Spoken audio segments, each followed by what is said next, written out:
The alarm blared through the ship, pulling Lieutenant Kyle Morrison from his bunk. He grabbed his gear and ran toward the briefing room. His boots hit the metal floor hard as other soldiers rushed past him in the narrow corridor. Commander Lisa Grant stood at the front of the room when Kyle entered. Her face was tight with worry. Behind her, a screen showed a civilian transport ship, surrounded by smaller attack vessels. "We have a situation," Lisa said. "Pirates are attacking a transport near the Valdris border. They've already disabled the ship's weapons and engines. We're the closest unit that can respond." Kyle studied the screen. The transport was larger than most civilian ships. Something about it seemed important, but he could not tell what. "What's the cargo?" asked Jake Peters, Kyle's best friend and squad mate. Lisa hesitated. "Passengers. High-value passengers. That's all Command told us." Kyle felt his stomach tighten. High value meant someone important. Important meant politics. He hated politics. "We go in fast," Lisa continued. "Extract the passengers and get out before pirate reinforcements arrive. Questions?" No one spoke. "Good. Move out." Kyle checked his rifle as he followed the others to the assault shuttle. The weapon felt solid in his hands. He had carried it through a dozen missions. It never let him down. The shuttle ride took 20 minutes. Through the window, Kyle watched the damaged transport grow larger. Black scorch marks covered its white hull. Several holes showed where pirate weapons had torn through the outer plating. 2 minutes, the pilot called out. Kyle stood and moved to the door with the others. His heart beat faster. It always did before a fight. The shuttle connected to the transport's airlock with a loud clang. The door hissed open.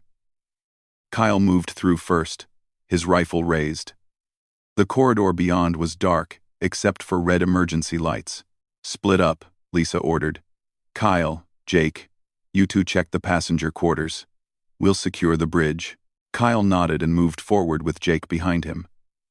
The ship was quiet. Too quiet. His boots made soft sounds on the floor as he advanced. They found the first body near a junction. A crew member. Shot in the chest. Kyle's jaw tightened. Pirates did not take prisoners unless they could sell them. "Passenger quarters ahead," Jake whispered. Kyle heard voices. Angry voices speaking in a language he did not know. He held up his fist, signaling Jake to stop. They moved closer to the corner. Carefully, Kyle looked around the edge. 5 pirates stood outside a sealed door. They wore mismatched armor and carried energy weapons. One of them was placing a charge on the door. Kyle pulled back and looked at Jake. He held up 5 fingers. Jake nodded and readied his weapon. The explosion would happen soon. They had to move now. Kyle counted down with his fingers. 3, 2, 1. He spun around the corner and fired. The first pirate dropped before he could react. Jake took down the second. The others turned, raising their weapons. But Kyle was faster. His training took over. 3 more shots, 3 more bodies. The door ahead had a smoking hole where the charge had been. Through the gap, Kyle heard screaming. "Cover me," he said to Jake. Kyle kicked the damaged door. It fell inward with a crash. Inside, he found a large room with expensive furniture. 3 more pirates stood near the back wall. They held weapons pointed at a group of people huddled on the floor. One pirate turned toward Kyle. "Back off, human, or they die." Kyle saw the hostages clearly now. They were not human. Their skin was pale blue, and their eyes were larger than normal. Their clothes were rich, decorated with gold thread. In the center of the group, a young female held 2 small children close to her body. Her face showed fierce determination even though her hands shook. "Let them go," Kyle said. His rifle did not waver. The pirate leader laughed. "These are Thalaxian royalty. Worth more than your entire ship. Walk away, and maybe you live." Kyle noticed something. The leader's weapon was not pointed at the hostages anymore. It was pointed at him. He dove to the side as the pirate fired. The energy bolt hit the wall behind where he had been standing. Kyle rolled and came up shooting. The leader went down. The other 2 pirates fired wildly.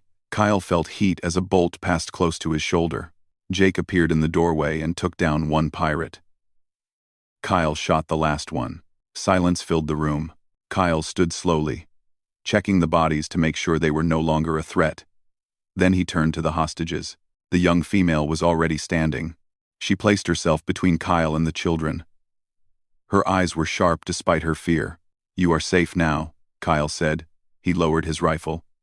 "We're coalition forces. We're here to help." She studied him for a long moment. Then she spoke in perfect English.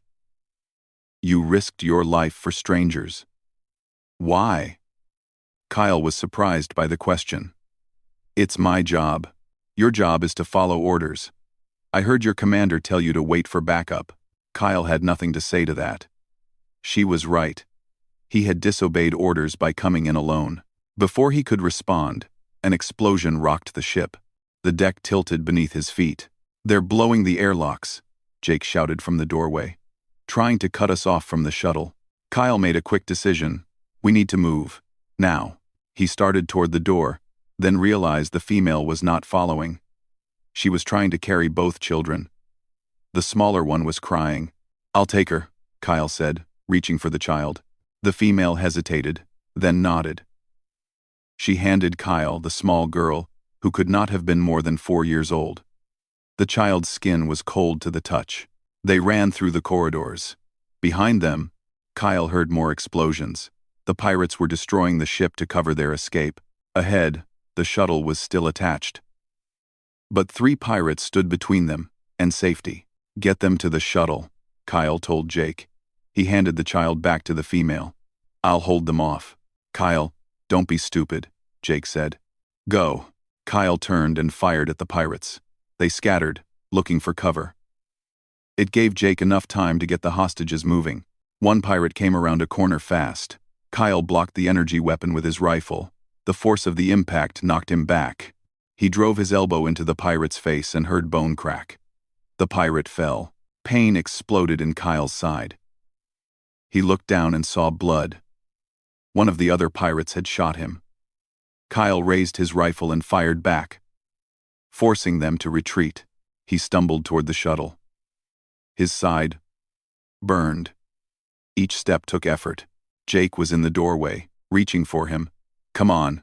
Kyle grabbed Jake's hand. His friend pulled him inside. The door sealed shut. "Go, go, go," Lisa shouted to the pilot. The shuttle pulled away from the transport. Through the window, Kyle watched the larger ship break apart as more explosions tore through it. He slid down the wall, pressing his hand against his wound. Blood seeped between his fingers. The young female knelt beside him. Her eyes were wide with concern. "You're injured. I'll live," Kyle said. His voice sounded weak even to his own ears. "You saved us," she said softly. "You saved my family." Kyle tried to smile. "Just doing my job." Just doing my job. His vision grew dark around the edges. The last thing he saw before passing out was her face, filled with something he could not name. When he woke again, everything would be different. But he did not know that yet. Kyle woke to bright lights and the smell of clean air. His side ached, but the sharp pain was gone. He tried to sit up and immediately regretted it. "Easy," a voice said. A medical officer appeared beside his bed. "You took a bad hit. The shot went clean through, but you lost a lot of blood." Kyle lay back down. "How long was I out?" 3 days. "You're on the Coalition flagship now. They brought you here for treatment." 3 days. Kyle rubbed his face. "The hostages. The Thalaxians. Are they safe?" The medical officer smiled. "Safe and waiting to see you. You're quite the hero, Lieutenant. They've been asking about you every day." Hero. Kyle did not feel like a hero. He felt tired and sore. "Commander Grant wants to see you when you're ready," the officer continued. "And there's a diplomatic delegation that's been very patient." Before Kyle could ask what that meant, the door opened. Lisa Grant walked in, and she was not alone. Behind her came a tall man, with pale blue skin wearing elaborate robes. His face was older, marked with fine lines around his eyes. "Lieutenant Morrison," Lisa said. Her voice was formal. This is Prince Consort Thalen of House Thalaxis. Kyle tried to sit up again. Slower, this time. Sir, I don't think I should be meeting royalty in a hospital bed. Quote, Thalen smiled. You saved my daughter and grandchildren. You may meet me however you wish. He moved closer. I am here to express my family's gratitude. I was just doing my job, sir. You disobeyed orders to save strangers, Thalen said. That is not a job. That is character. Kyle did not know what to say to that. He glanced at Lisa, who looked uncomfortable. Thalen continued, According to the laws of my people, when a warrior saves royal blood with complete selflessness, they earn a life debt. The saved must offer something of equal value to the life that was risked. That's not necessary, Kyle said quickly. Really, I don't want anything. Which proves the selflessness, Thalen said. My daughter, Princess Nariva, wishes to offer you the highest honor our family can give. She offers you the bond of union, Kyle blinked. I'm sorry.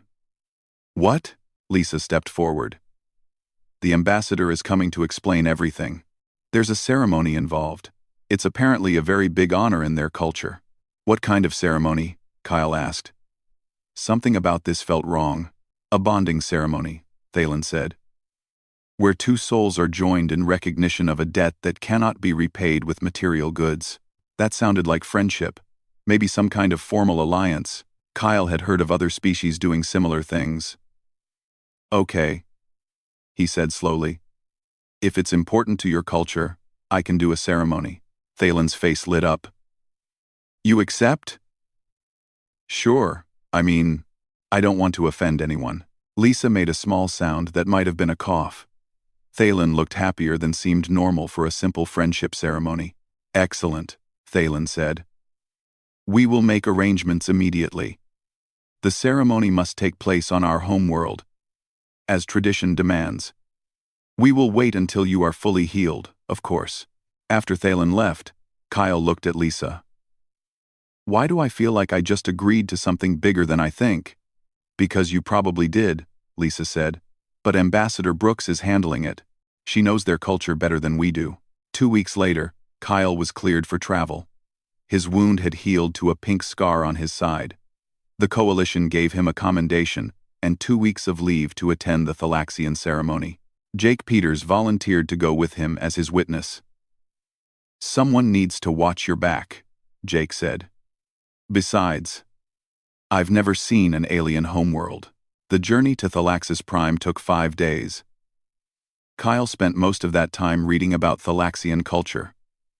They were an old race, much older than humans. Their society was built on honor and tradition. They valued art and philosophy. Their military was small, but their technology was advanced. Nothing he read mentioned bonding ceremonies in detail. The references were vague, talking about ancient customs and sacred traditions. When their ship entered orbit around Thalaxis Prime, Kyle pressed his face to the window. The planet below was beautiful. Blue oceans covered most of the surface, with 3 large continents showing green and brown. Cities glowed like jewels in the night side. Ambassador Helen Brooks met them at the spaceport. She was a short woman with gray hair and sharp eyes. Lieutenant Morrison, she said, shaking his hand. Thank you for agreeing to this. It means a lot to our alliance with the Thalaxians. Happy to help, Kyle said. Though I still don't really understand what I'm doing, Helen smiled, but it did not reach her eyes. You're honoring their customs. That's what matters. A royal transport took them to the palace. Kyle had seen big buildings before, but nothing like this. The palace was carved from white stone that seemed to glow in the sunlight. Towers reached toward the sky. Gardens surrounded it with flowers Kyle had never seen. This is where you'll be staying until the ceremony, Helen said. Prince Consort Thalen has arranged rooms for you and Captain Peters. The rooms were huge. Kyle's bedroom alone was bigger than his entire quarters on the ship. The bed could have fit 6 people. Everything was decorated with precious metals and rare woods. Jake whistled when he saw his room. Maybe I should save some princesses too. That night, there was a formal dinner. Kyle wore his dress uniform because he had nothing else nice enough. He walked into a dining hall that seemed to go on forever. Long tables were covered with food he did not recognize. Hundreds of Thalaxians in expensive clothes stood talking in small groups. They all turned to look at him when he entered. Kyle wanted to run. Instead, he stood straight and walked forward like Lisa had taught him. Never show fear. Never show weakness. Thalen appeared and guided him to the head table. "You will sit beside my daughter," he said. Princess Nariva stood when Kyle approached. She was taller than he remembered, and her dress was deep blue like the ocean. Her eyes met his, and he saw intelligence there. And something else. Nervousness, maybe. "Lieutenant Morrison," she said. "It is good to see you recovered. Thank you, Your Highness. And thank you for this honor. Whatever it is." She looked at him strangely. "You truly do not know?" "Know what?" Before she could answer, Thalen called for attention. The room fell silent. "We gather tonight to celebrate a great warrior," Thalen announced. "Lieutenant Kyle Morrison of Earth, who risked his life to save my family. In 3 days, we will hold the bonding ceremony. A joining of souls as ancient tradition demands." The Thalaxians applauded. Kyle smiled and nodded, feeling awkward. Later, Jake pulled him aside. "Dude, we need to talk." "What's wrong?" Jake looked around to make sure no one was listening. "I did some research. Real research. The kind the ambassador should have given you. And this bonding ceremony. Kyle, it's not a friendship thing." "What do you mean?" Jake took a deep breath. "It's a wedding. You agreed to marry the princess." Kyle felt like someone had punched him in the stomach. "What?" "The bond of union. It means marriage. Permanent, legally binding. Till death do you part marriage." No, that can't be right. Nobody said anything about marriage. They probably thought you knew. Or maybe they figured you'd agree anyway because of the alliance. Kyle's hands were shaking. "I have to talk to the ambassador. This is a mistake. I can't marry someone I don't even know." "You better figure it out fast," Jake said. "Because in 3 days, you're supposed to stand in front of their entire government and pledge your life to her." Kyle did not sleep that night. He lay in the huge bed, staring at the ceiling, trying to figure out how everything had gone so wrong. In the morning, he requested a meeting with Ambassador Brooks. She came to his room looking tired. "You know," Kyle said. "It was not a question," Helen sighed. "I suspected. But I could not confirm until we arrived. Their language has nuances that translation software misses. Why didn't you tell me?" "Because we need this alliance, Lieutenant. The Thalaxians control key trade routes. Their technology could help us against the pirate threat. This marriage would seal a bond between our species." "So you were going to let me walk into this blind?" "I was going to brief you before the ceremony. Give you time to process. But clearly, someone beat me to it." Kyle stood and paced. "I can't do this. I won't. If you back out now, it will be seen as an insult. The princess offered you her highest honor. Rejecting it could damage relations for decades. So I'm supposed to marry a stranger for politics?" Helen's face softened. "I'm sorry, Kyle. I truly am. But sometimes duty requires sacrifice." "Get out," Kyle said quietly. After she left, Kyle sat on the bed and put his head in his hands. He had saved people because it was the right thing to do. Now that choice was going to cost him his freedom. There was a knock at the door. "Go away," Kyle called. The door opened anyway. Princess Nariva stepped inside. She was alone, wearing a simple dress instead of formal robes. "We need to talk," she said. Kyle stood. "Your Highness, I don't think we should be alone together. Please. I heard what happened. I know you did not understand what you agreed to." "Did you know?" Kyle asked. "When I said yes, did you know I did not understand?" Nariva looked down. "I suspected. But I hoped you would be willing anyway. That was wrong of me." "Why me? You're a princess. You could marry anyone." "Because you saw my children in danger, and you did not hesitate. You put yourself between them and death, without thinking. That is rare. In any species. Kyle felt his anger fading. She had not tricked him. The situation had just gone wrong for both of them. I cannot force you to do this, Nareva said. If you wish to leave, I will tell my father that I withdraw the offer. I will say I made an error.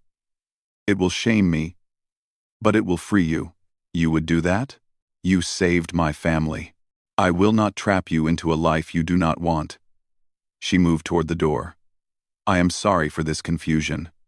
You deserved better. Wait, Kyle said. She stopped. Kyle did not know what he was doing. He only knew that she was willing to sacrifice her honor to give him a choice. That meant something. Tell me about the ceremony, he said. All of it. I want to understand before I decide. Nareva sat down in one of the chairs. Kyle sat across from her, maintaining a respectful distance. For a long moment, neither of them spoke. The bonding ceremony is older than our written history, Nareva finally said. It was created when my people were still warriors, fighting for survival on a harsh world. When someone saved a life at great personal risk, the saved person would offer their own life in return. Not as a servant, but as a partner. An equal bond. A marriage, Kyle said. Yes. But not like your human marriages. From what I understand. Our bond is considered sacred. Once made, it cannot be broken except by death. The two bonded souls are seen as one person in the eyes of our law and our gods. Kyle rubbed his face. That's even more serious than I thought. I know it seems extreme to you.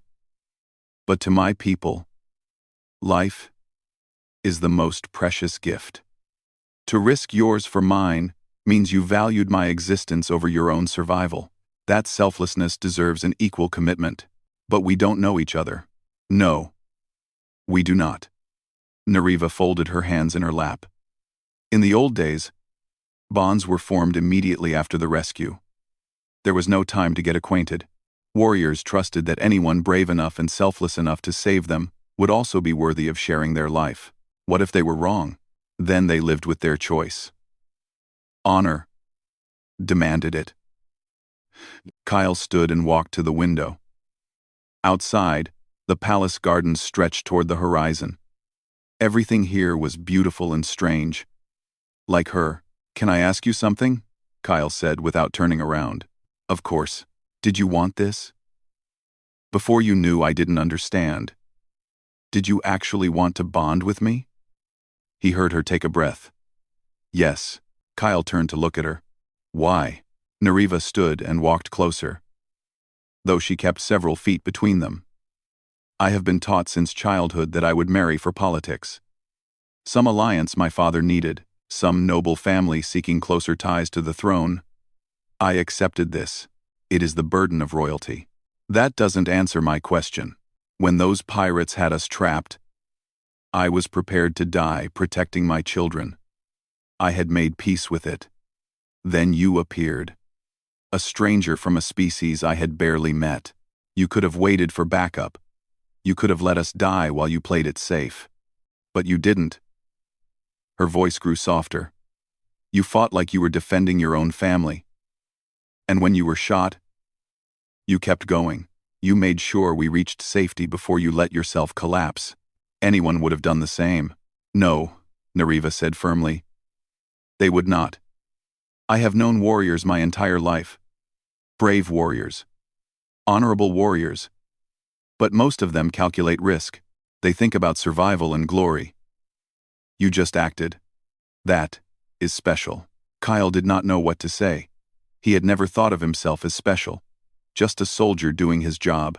So, when my father told me I could offer the bond, Nareva continued, I realized this was my one chance to choose.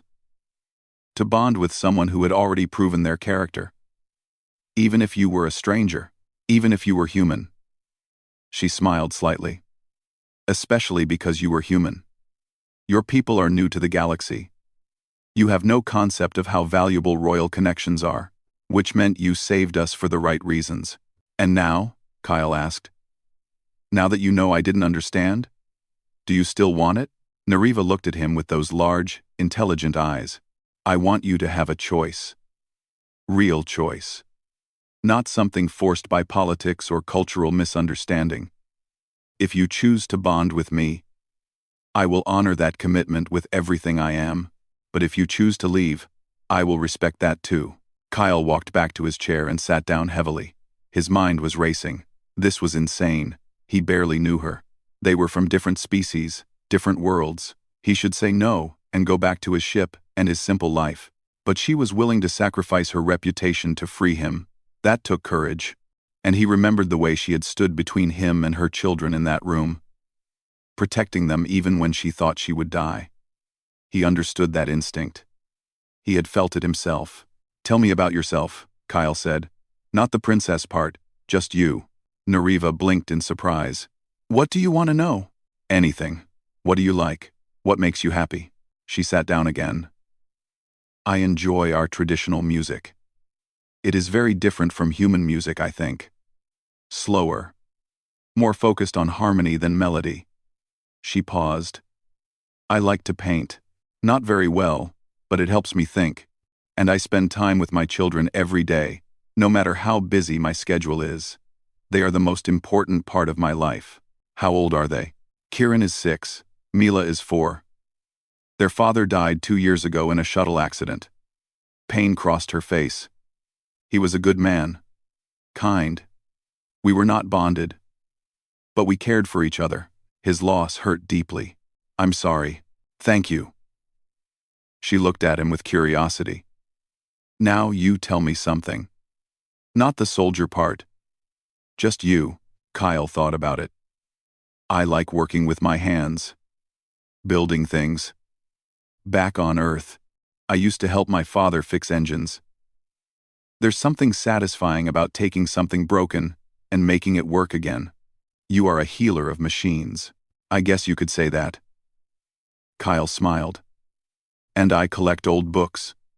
Physical books. Not digital ones. The kind made from paper. Most people think it's weird, but I like how they feel. How they smell. I do not think that is weird. I think it is romantic. They talked for another hour. About small things. Favorite foods. Embarrassing childhood stories. The first time they had ever left their home planets. Kyle found himself relaxing. Nariva was easy to talk to. She laughed at his jokes. She listened when he talked. When she finally stood to leave, Kyle felt disappointed. I must go, she said. There are preparations to oversee. But thank you for this conversation. It helped. Nariva, Kyle said, using her name for the first time. Can I ask for something? Anything. Can I have tonight to think? I promise I'll give you an answer in the morning. Of course. Take all the time you need. After she left, Kyle went to find Jake. His friend was in the gardens, talking to one of the Thalaxian guards. We need to talk, Kyle said. They found a quiet spot under a tree with purple leaves. Kyle told Jake everything Nariva had said. So what are you going to do? Jake asked when he finished. I don't know. Part of me wants to run. This is crazy. Yeah, it is. But I've seen the way you two look at each other. Kyle frowned. What are you talking about? Come on, man, you like her. I can tell. I barely know her, but you want to know her. That's different than being forced into something you hate. Kyle leaned back against the tree. What if I mess it up? What if I agree and then it doesn't work out? She said the bond can't be broken. Then you do what you always do. You work hard at it. You don't give up. Jake put a hand on Kyle's shoulder. Look, I can't tell you what to do. This is your life, but I know you, Kyle. You're not happy being alone. You've been looking for something. Even if you didn't know what. Maybe this is it. Or maybe I'm about to make the biggest mistake of my life. Maybe. But at least it'll be an interesting mistake. Eh? That night, Kyle lay awake again. But this time, he was not panicking. He was thinking. Nariva was smart. Kind. Strong. She had suffered loss, but it had not made her bitter. She put her children first. She was willing to sacrifice her honor, to give him freedom. Those were qualities he respected, qualities he wanted in a partner. And if he was honest with himself, Jake was right. He was tired of being alone. Tired of short friendships on different ships. Tired of never putting down roots, because his job kept him moving. This was a chance for something permanent, something real. It was terrifying, but when had he ever let fear stop him? In the morning, Kyle asked to speak with Nariva. She came to his room looking nervous. "I have an answer," Kyle said. "I am listening. I'll do the ceremony. I'll bond with you." Relief and joy flashed across her face. Then, doubt. "Are you certain?" "You do not have to do this to spare my feelings. I know, but I want to try. You seem like someone worth taking a risk for." Nariva smiled, and it transformed her face. She looked younger, happier. "Thank you. I promise I will do everything I can to make this work." "So will I." She stepped forward and took his hands. Her skin was cool to the touch. "I know this is not how you expected your life to go, but I think we can build something good. If we are both willing to work at it." "I'm willing. Then in 3 days, we will bond. And we will face whatever comes together." Kyle squeezed her hands gently. Together. The next 3 days were a blur of preparations. Kyle was measured for ceremonial clothes. He learned traditional blessings in Thalaxian. He met dozens of nobles whose names he immediately forgot. Ambassador Brooks pulled him aside on the second day. "Are you sure about this, Lieutenant?" "No," Kyle admitted, "but I'm doing it anyway." "That's either very brave or very foolish." "Probably both." On the morning of the ceremony, Jake helped Kyle dress. The ceremonial clothes were elaborate, with layers of fabric in silver and blue. Kyle felt ridiculous. "You look good," Jake said. "Like a prince." "I'm not a prince. I'm just a soldier." "Not anymore, buddy. After today, you're royalty." Kyle's stomach twisted. He had not really thought about that part. What being bonded to a princess would mean for his life. For his career. Too late now. The ceremony took place in a massive temple.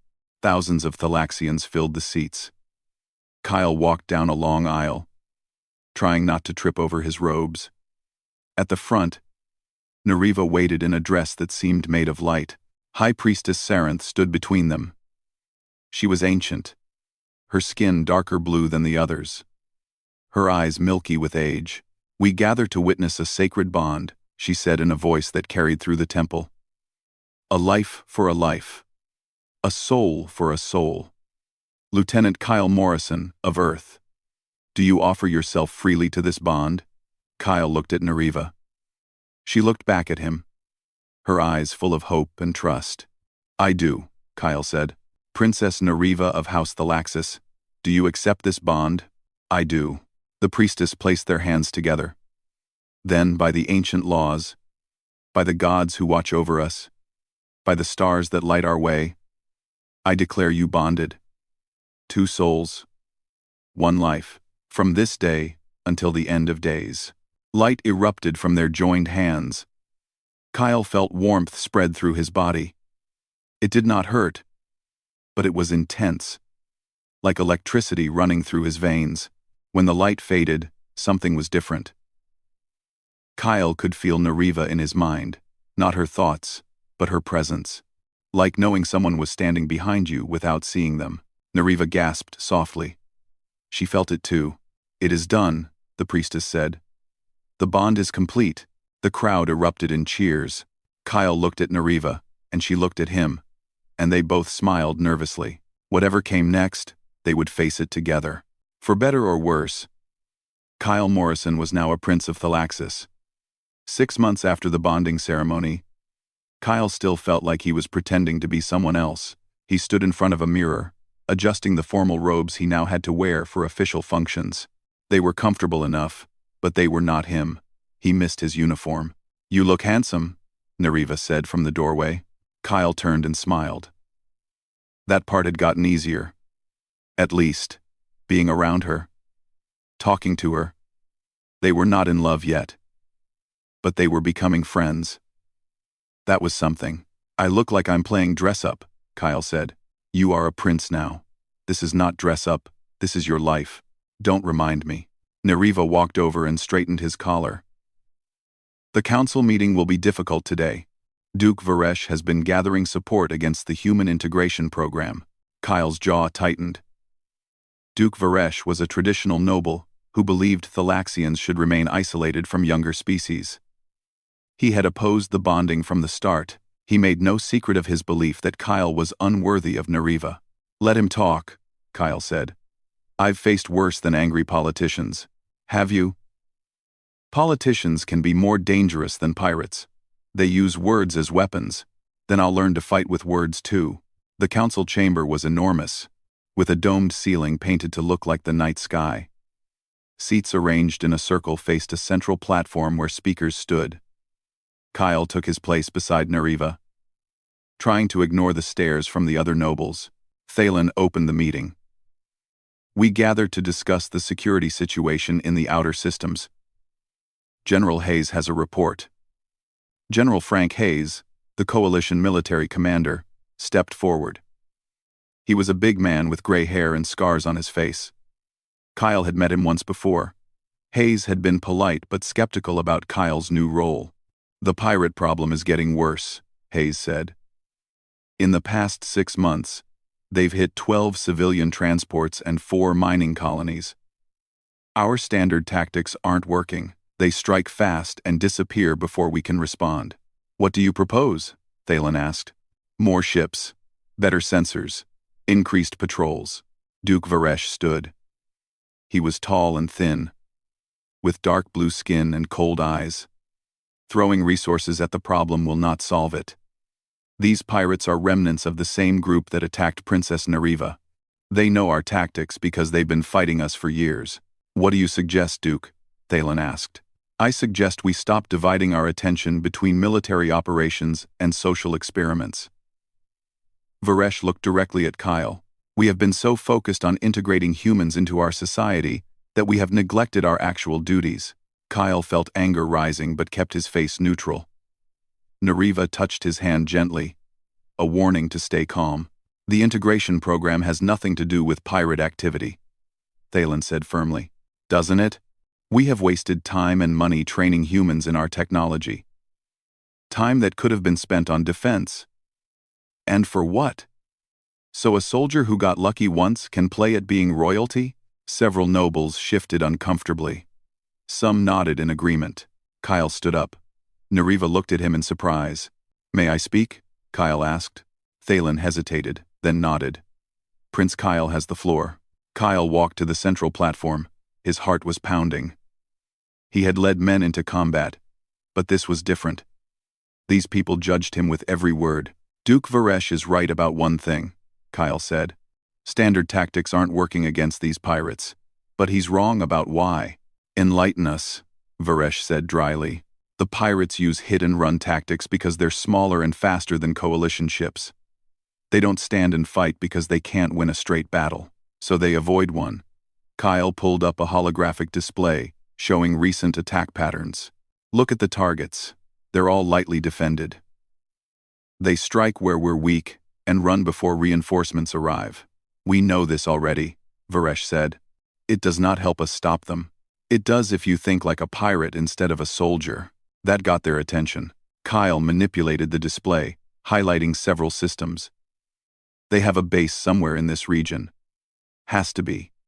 They can't operate this far from supply lines. But our sensors can't find it, because we're looking for a military installation." "What else would it be?" Hayes asked. "An asteroid mining station, a hidden colony, maybe a derelict ship graveyard, something that looks civilian or abandoned." Kyle zoomed in on a nebula, somewhere with natural sensor interference, like here. Neriva stood and joined him on the platform. "The Krindor Nebula. We've scanned it before. Found nothing. Because you scanned for ships, not for people. Pirates need air, water, food. They produce heat and waste. If we scan for life signs instead of ship signatures, we might find them." Hayes leaned forward. "That's a lot of space to cover. It would take weeks with our current resources." "Then we don't do it with your resources," Kyle said. "We use a smaller team. Fast ships that can move through the nebula without being detected. A task force specifically designed for this mission. Led by who? Varesh asked. You? If necessary. I know how to hunt in hostile territory. It's what I was trained for. You were trained to be a ground soldier, not a fleet commander. Then I'll learn. The same way I've learned everything else since coming here. Varesh laughed. But it was not friendly. This is exactly what I warned about. Giving authority to someone with no experience, no training, simply because he married into it. Kyle felt his temper rising. I didn't marry into anything. I earned my place by saving lives. What have you done lately besides complain? The chamber went silent. Several nobles gasped. You did not speak to a duke like that. Varesh's face darkened. How dare you? I dare, because someone needs to. You sit here talking about tradition and proper authority while people are dying. Those pirates killed crew members on that transport. They would have killed Nariva and her children if I hadn't been there. And now they're killing more people while you argue about whether a human is worthy of respect. Kyle, Nariva said softly, touching his arm. But Kyle was done being quiet. You want to know if I'm qualified? Fine. Let's make this simple. Give me a small task force. 3 ships, hand-picked crews. If I can find the pirate base within 2 weeks, you acknowledge that humans have something to contribute. If I fail, I'll step back from all military matters and stick to ceremonial duties. Deal? Varesh studied him. And if you succeed? What then? Then you stop questioning whether I belong here and start working with me instead of against me. Kyle, you don't have to do this, Nariva said. Kyle looked at her. Yes, I do. We can't move forward if half the council thinks I'm useless. This proves it one way or another. Let's not mar. Thalen stood. The prince has made a bold offer. I say we put it to a vote. The vote was closer than Kyle wanted. But it passed. After the meeting, Nariva pulled him aside. That was reckless. I know. If you fail, it will hurt both of us politically. I won't fail. She looked at him with concern. You cannot know that. Maybe not. But I can't keep pretending I'm just a decoration. Either I pull my weight, or I don't belong here. Nariva sighed. You already belong here. You are my bonded partner. That is enough. It's not enough for me. Kyle took her hands. I need to do this. Please understand. She studied his face for a long moment. Then, she nodded. Then, I am coming with you. What? No, it's too dangerous. I am not asking permission. If you are risking your position and possibly your life, I will be there. We are bonded. That means we face challenges together. Nariva, do not argue. You will lose. She smiled. Besides, you said yourself you need hand-picked crews. I know these systems better than you do. I know which ship captains are skilled and which are just politically connected. You need me. Kyle wanted to say no, to keep her safe. But she was right. He did need her expertise. Fine. But you follow my orders once we're in the field. I am a princess. I do not take orders. I'm serious. She kissed his cheek. So am I. But I will consider your suggestions very carefully. Over the next week, they assembled a team. Jake Peters volunteered immediately. Commander Lisa Grant requested transfer to join them. They picked 3 ships. Small, fast vessels with advanced sensors. The crews were mixed. Some Thalaxian, some human, some from other coalition species. Kyle wanted people who could work together, not people loyal to one faction. The night before they left, Kyle found Nariva in the nursery. She was reading to Kieran and Mila. The children loved that. Their mother did different voices for each character. Kyle waited in the doorway until she finished the story. After the children were asleep, Nariva joined him in the hallway. Are you ready? She asked. As ready as I'll ever be. I spoke to my father. He is worried. About me? About us. He knows what this mission means. If we fail, we won't. You sound very confident. I have to be. Doubt gets people killed. Nariva moved closer. Over the past 6 months, they had grown comfortable with physical proximity. She rested her head against his shoulder. I am glad I bonded with you. Even with all the complications. Kyle put his arm around her. Yeah? Yes. You make me feel braver. Like I can do more than I thought possible. You were already brave.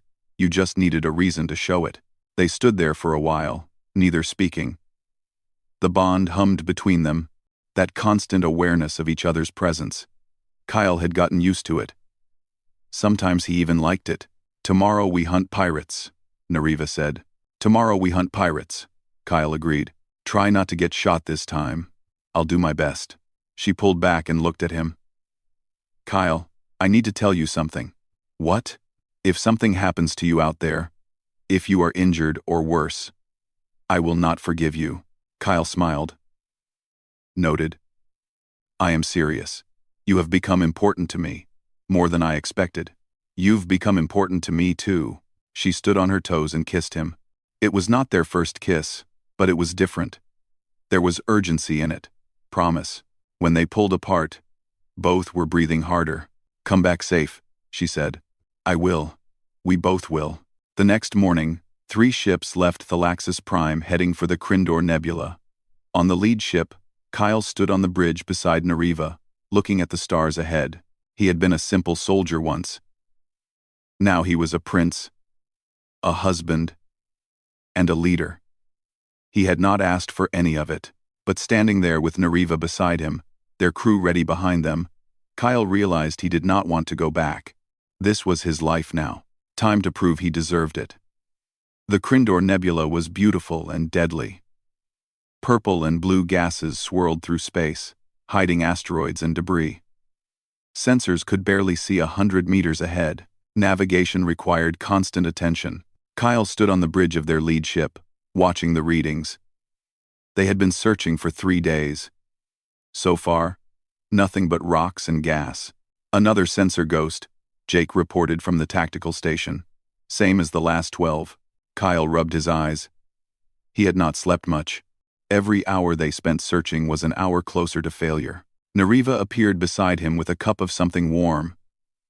Drink this. It will help you focus. Thanks. Kyle took a sip. It tasted like flowers and sunshine. Thalaxian tea was weird, but effective. Any word from the other ships? Captain Davis found an old mining station, but it was abandoned. Captain Torres is checking an asteroid cluster in Sector 7. Kyle pulled up the map of the nebula. They had covered maybe 40% of the search area. Not enough. We're running out of time, Jake said quietly. I know. Lisa Grant joined them. She had been checking the sensor logs. I might have something. It's not much. But look at this pattern. She displayed a series of readings from different locations. Each showed brief spikes in thermal energy. Then, nothing. Heat signatures? Kyle asked. Maybe. Or maybe just the nebula playing tricks. But they're all in roughly the same area. Lisa highlighted a region near the nebula's center. If there is a base here, they're either very good at hiding it, or it's deep inside an asteroid. Kyle studied the data. Something bothered him about it. The spikes were too regular, too consistent. What if it's not the base itself? He said. What if it's ships coming and going? We'd see the ships, unless they're using the asteroid field for cover. Coming in low, hugging the rocks. Kyle zoomed in on the area. Send a probe. Passive sensors only. I don't want to alert them if I'm right. The probe launched silently. It would take an hour to reach the target area. Kyle paced the bridge, unable to sit still. Nariva watched him with amusement. You are making everyone nervous. Can't help it. This is our shot. Or it is another false lead. Either way, wearing a hole in the deck will not change the outcome. Kyle forced himself to stop pacing. She was right, but waiting was hard. The hour crawled by. Finally, the probe reached the target area and began sending data back. Lisa's eyes went wide. We've got something. Multiple heat sources. Concentrated in one location. And I'm reading metal. Lots of it. Could be a mining operation, Jake suggested. In the middle of a nebula? Nobody minds here. Too dangerous. Kyle felt excitement building. Show me visual. The probe's camera feed appeared on screen. At first, Kyle saw only rocks. Then the probe moved around a large asteroid, and there it was. A base. Built into the hollow center of a massive asteroid. Docking bays, weapon platforms. At least a dozen ships of various sizes. Got you, Kyle whispered. Nariva touched his arm. It could still be civilians. Civilians don't need that many weapons. Kyle pointed at the defense grid. That's a military setup. Or pirate setup, same difference. What do we do now? Lisa asked. Kyle thought fast. They had found the base, but that was only half the mission. If the pirates escaped, they would just rebuild somewhere else. He needed to capture or destroy them completely. Call in the other ships, he said. And get me a line to General Hayes. We're going to need backup. That will take hours, Nariva said. The pirates might run. Not if we block their exit. Kyle started issuing orders. The 3 ships moved into position around the asteroid, staying hidden in the nebula. They were outnumbered, but they had surprise. When General Hayes came online, he looked skeptical. You found them? Sending you the coordinates now. But we need support ships. Fast ones. They're going to run when we hit them. How do you know you found the right base? Kyle showed him the visual. Hayes whistled. That's a lot of firepower. Can you get here in time? Give me 4 hours. You have 3. After that, they might detect us and scatter. Hayes nodded. Don't do anything stupid until I arrive. The connection ended. Jake grinned. Too late for that. The waiting was worse now. Knowing the target was right there. Knowing any minute they might be discovered. Kyle used the time to plan. He pulled up schematics of similar asteroid bases. Found the weak points. The places where an attack would do the most damage. Nariva worked beside him, offering suggestions. She knew Thalaxian weapons better than he did. Together, they created a strike plan that played to both their strengths. You have learned a lot about strategy, she said. I had a good teacher. Kyle smiled at her. Your father's books on military history were actually useful. Do not tell him that. He will never stop talking about it. 3 hours later, General Hayes arrived with 6 coalition ships. They spread out around the asteroid, blocking all escape routes. Hayes opened a channel. Nice work finding them, Lieutenant. I mean, Prince. Just Kyle is fine. Kyle then. What's your plan? We go in fast and hard. Disable their ships before they can launch. Force them to surrender or fight us here, where we have the advantage. Risky. If they fight, a lot of people could die. If we let them go, more people will die later. This ends today. Hayes was quiet for a moment. Then he nodded. Your operation. We'll follow your lead. Kyle took a deep breath. This was it. Everything came down to the next few minutes. All ships. This is Prince Kyle Morrison. Target the docking bays first. We want to trap them, not kill them if we can avoid it. But if they fight back, don't hesitate. These are the people who attacked Princess Nariva, who killed innocent civilians. They chose this path. He looked at Nariva.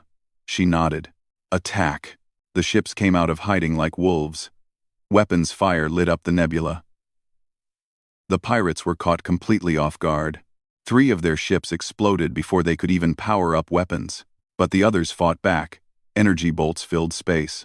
1 coalition ship took a hit and pulled back, its shields failing. Focus fire on their command center, Kyle ordered. Cut off their coordination. Thalaxian precision weapons sliced through the asteroid's defenses. The command center exploded in a shower of debris. Pirates began launching in whatever ships they could reach. But Hayes's forces were waiting. They caught the fleeing ships and disabled them with targeted shots. 1 pirate ship broke through the blockade. It was fast. Probably their flagship. It headed straight for open space. I've got it, Jake said.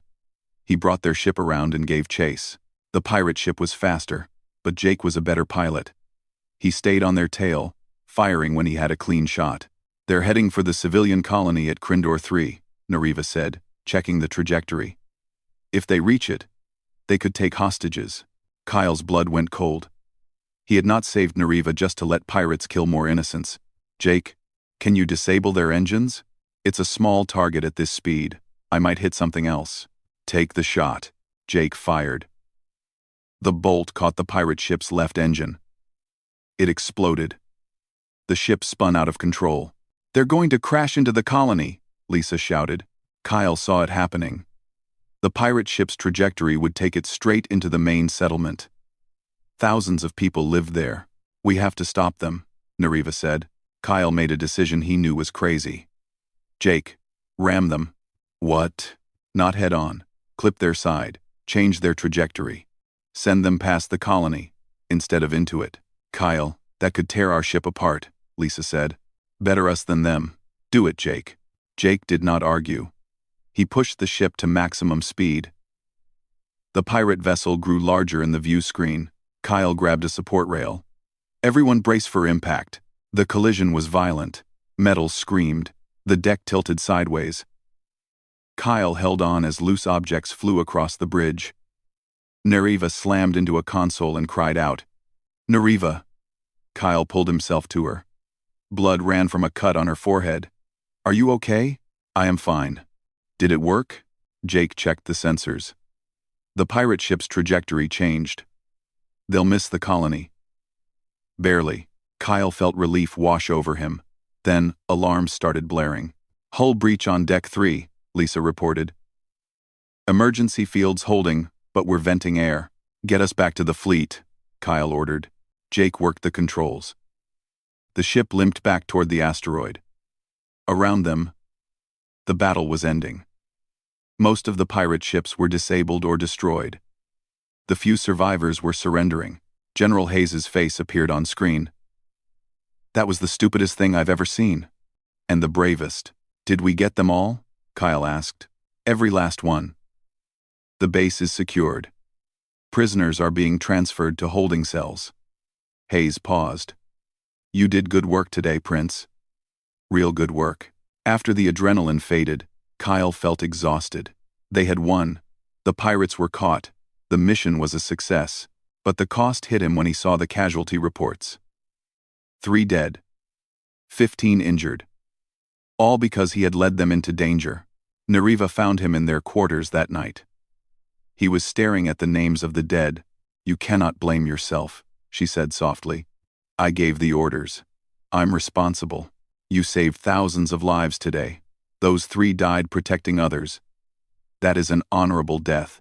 Kyle knew she was right, but it still hurt. She sat beside him and took his hand. When I was a child, my father told me something. He said leadership means carrying the weight of every decision. The good ones and the bad ones. You cannot command without accepting that burden. How do you live with it? By remembering why you made those choices, by honoring the sacrifice, and by making sure it meant something. Kyle pulled her close. Thank you. For what? For being here. For understanding. For everything. She kissed him gently. We are bonded. Your burdens are my burdens. Your victories are my victories. That is what the ceremony meant. 2 weeks later, they returned to Thalaxis Prime. The entire council was assembled, including Duke Varesh. Thalen stood. Prince Kyle Morrison has returned victorious. The pirate threat has been eliminated. Civilian casualties were prevented. 3 coalition ships suffered damage. But all were recovered, and most importantly, a dangerous criminal organization has been brought to justice. The council applauded. Even Varesh joined in, though he looked like it pained him. I believe we had an agreement, Thalen continued. If Prince Kyle succeeded, certain attitudes would change. Varesh stood slowly. He walked to where Kyle and Nariva sat. For a long moment, he just looked at Kyle. Then he bowed. Not a deep bow, but a bow nonetheless. I was wrong about you, Varesh said. I judged you by your species instead of your character. That was a mistake. You have proven yourself worthy of your position. And more importantly, worthy of the princess's bond. Kyle stood and returned the bow. Thank you, Duke. That means a lot. Do not misunderstand. I still think your methods are unconventional and occasionally reckless. But I can no longer claim you do not belong here. It was not a warm endorsement, but it was something. Over the following months, things changed. More humans joined the coalition forces. Cross-species cooperation increased. The mission had proven that different perspectives could solve problems that traditional methods could not. Kyle found himself teaching classes on human tactical thinking. Other officers, Thalaxian and otherwise, wanted to learn. He was no longer just a prince by marriage. He was a valued leader. His relationship with Nariva grew stronger too. The mission had bonded them in ways the ceremony never could. They had faced danger together, made hard choices together, trusted each other when it mattered most. One night, 6 months after the pirate base raid, Kyle found Nariva on the palace balcony. She was looking at the stars. "What are you thinking about?" he asked, joining her. "About the day we met. When you burst into that room covered in blood and sweat, looking like some kind of savage warrior. Not my best moment. I thought you were crazy. Who runs into a room full of armed pirates alone? Someone who doesn't think too much before acting." She laughed. "Yes, that is very much you." She turned to face him. "Do you regret it? Agreeing to the bond?" Kyle thought about it. His life had changed completely. He could not go back to being a simple soldier. The politics were frustrating. The expectations were heavy. There were days he missed the simplicity of just taking orders. But then he thought about Nariva, about her children, who now called him father, about the work he was doing to bridge different species and cultures, about the lives saved because he had been in the right place at the right time. "No," he said. "I don't regret it. Do you?" "Never. You have given me something I never expected to have. A true partner. Someone who sees me as Nariva. Not just as a princess or a political tool." Kyle pulled her close. "You're definitely more than that. You're brave and smart and kind. And you put up with my crazy ideas. Someone has to." They stood together, watching the stars. The bond hummed between them. That constant awareness that had become as natural as breathing. "What do you want to do next?" Nariva asked. "Next? You are not the type to sit still. Once things settle here, you will want a new challenge." Kyle smiled. She knew him well. "I was thinking," he said carefully, "that we could start an exchange program. Send humans to train on Thalaxis. Send Thalaxians to Earth. Really build bridges between our people. That would take years." "Good. I like long projects. And what would your role be?" "Whatever is needed. Teacher, ambassador, soldier. I'm flexible." Nariva laughed. "You truly are. That is one of the things I love about you." Kyle froze. She had never said that word before. Love. She noticed his reaction and blushed. That is, I love you too," Kyle said quietly. "I probably have for a while, just didn't know how to say it." She kissed him. It was deep and warm and full of promise. When they pulled apart, both were smiling. "So," Nariva said, "we build a future together. For our people. For our family." "Our family," Kyle repeated. He liked the sound of that. "Yeah, let's do that." They went inside hand in hand. There would be challenges ahead. Politics to navigate. Enemies to face. Problems that did not have easy solutions, but they would face it all together. A human soldier and an alien princess, bonded not just by ceremony, but by choice, by respect, by love. Kyle had expected a simple thanks for saving lives. Instead, he had been rewarded with a partner who made him better. With a purpose that went beyond just following orders. With a life that was complicated and difficult and absolutely worth it.